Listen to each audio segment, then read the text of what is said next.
You remember how the last video ended, right?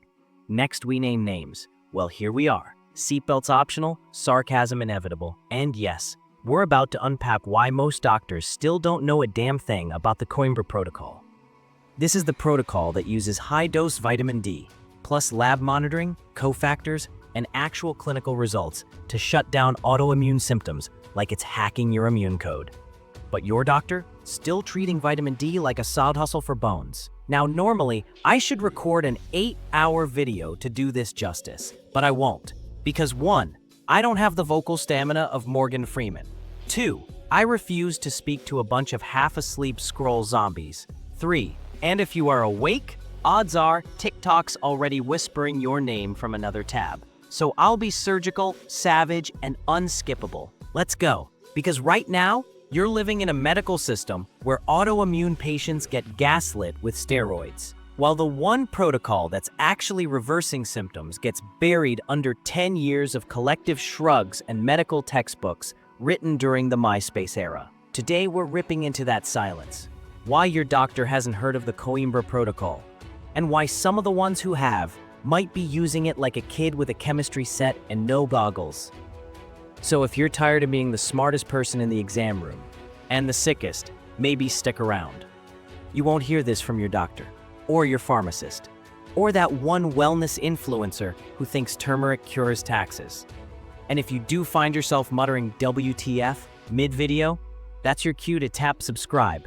Not for me, for your mitochondria. Let's start at the root, medical school. The place where future doctors learn everything, except how vitamin D might actually fix you. Let's rewind to the origin story of your doctor's knowledge. Picture this: 20-something future physician, 80-hour study weeks, endless anatomy flashcards, surviving on caffeine, sheer panic, and microwave pasta. And somewhere in all that chaos, a grand total of maybe 15 minutes about vitamin D, right between the chapter on rickets and the part where calcium got more screen time than the immune system. Yeah, the same vitamin that modulates over 200 genes and helps keep your immune system from going full Game of Thrones on your own organs. Got the educational equivalent of a TikTok. Because here's what med school's really good at: training doctors to pass exams written by people who haven't seen a patient in decades. What it's not good at? Teaching how to actually heal someone without using drugs that come with a side of organ failure. Functional medicine, autoimmune reversal with vitamins, lab interpretation beyond normal range? Not on the test, not in the textbook, not even on the radar. So when you walk in and mention the Coimbra Protocol, your doctor isn't being rude. They're just flashing back to that one slide they skimmed in 2006 that said, vitamin D, good for bones, toxic above 4,000 IU, move on. And that's not their fault, it's the system. A system that updates slower than your uncle's iPhone 5, where protocols like Coimbra aren't dismissed because they don't work. They're dismissed because they weren't sponsored. But here's the thing, outdated education is only half the problem. The other half starts with a P and rhymes with Pharma. Let's talk money and silence. Let's be honest.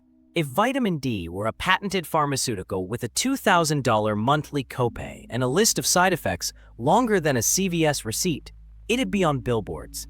Your doctor would be force-fed seminars about it, and you'd have a branded pen, tote bag, and lunch sponsored by Calcitriol, brought to you by Merck. But high-dose vitamin D? That's a vitamin. Worse, it's cheap, unpatentable, naturally occurring. You can literally get it from the sun, aka the one influencer Big P can't sponsor. So let me break it down. If a treatment can't be monetized, it gets marginalized.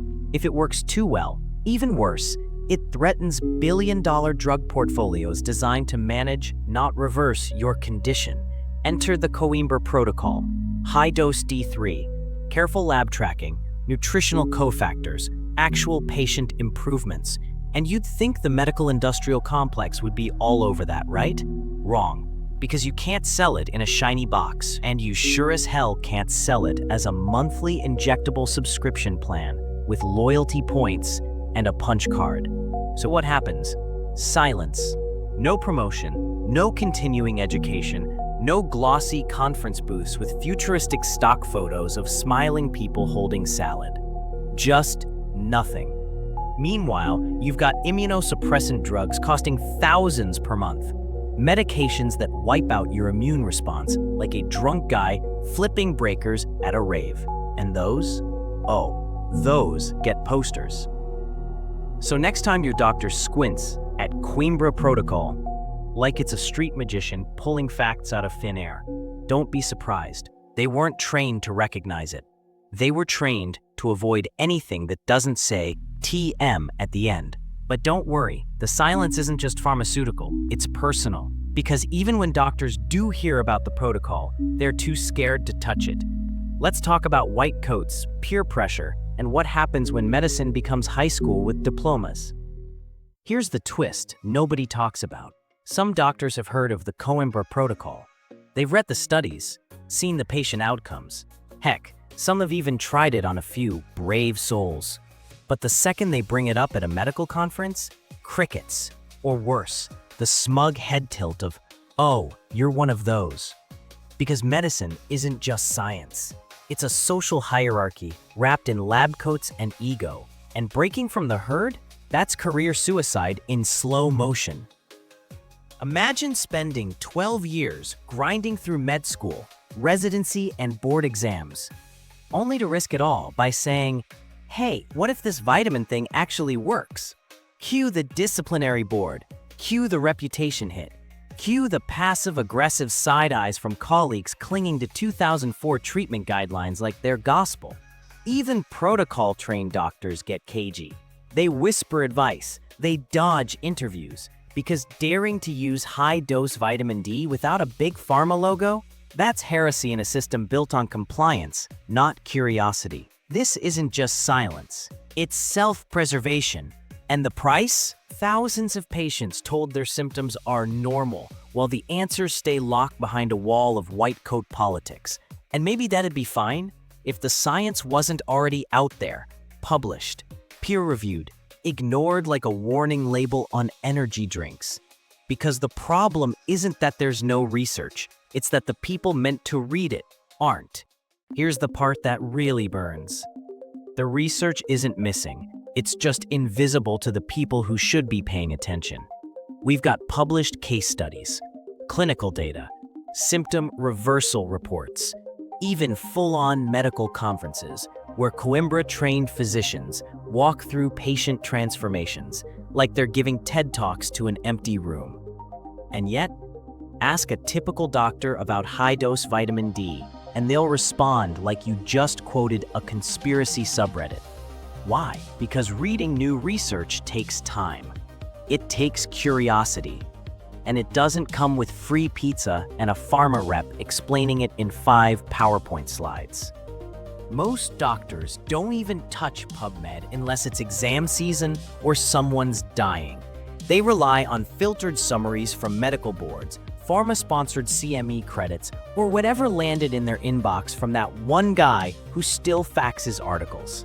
Meanwhile, studies on vitamin D and immune modulation sit quietly, showing real results. MS flare-ups reduced, parathyroid hormone normalized, autoimmune markers down, and all of it ignored. Not because it's weak science, but because no one's shouting it from a billion-dollar rooftop. And when silence becomes the default setting, bad medicine keeps sounding like good advice, even when the data's screaming the opposite. Here's the kicker.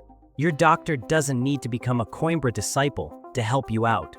They don't need to fly to Brazil or get certified in some underground wellness cult. They could, right now, run a few basic labs. 25-OHD for vitamin D levels, PTH to monitor how your body's reacting, calcium to make sure you're not going full chalk mode, creatinine to keep tabs on kidney function. This isn't fringe science.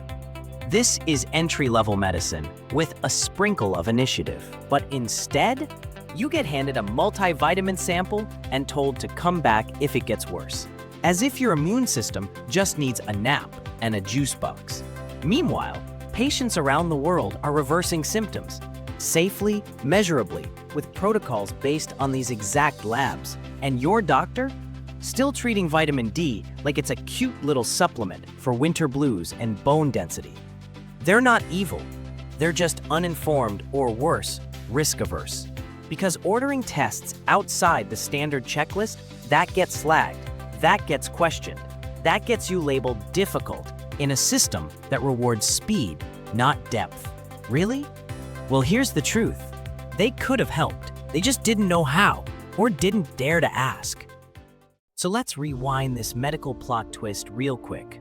The Coimbra Protocol? Not some fringe fantasy. It's a documented, lab-monitored, patient-tested therapy that uses high-dose vitamin D to actually recalibrate immune dysfunction. Most doctors still think 4,000 IU is aggressive because their education was outdated before Netflix had original shows.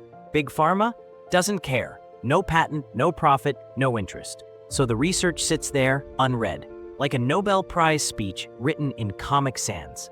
And the system freaks out at anything off script. Not because it's unsafe, but because it's uncontrolled. Now here you are, still sick, still searching, and realizing that maybe the reason no one's mentioned this protocol is because no one in power wants to. But if your doctor won't ask questions, you have to. If the system won't evolve, you have to get informed. That's the real medicine now. Self-defense in a white coat world. And if you thought this protocol was controversial, wait till next episode when we show you the top 3 signs you might be vitamin D deficient. Even if your labs say you're normal, spoiler, fatigue's just the polite symptom. Anyway, if this video gets flagged for medical heresy, just remember, I told you to ask questions, not build a home lab. Hit subscribe if your immune system's tired of being ghosted, and I'll see you in the next one. Unless Big Pharma finds me first.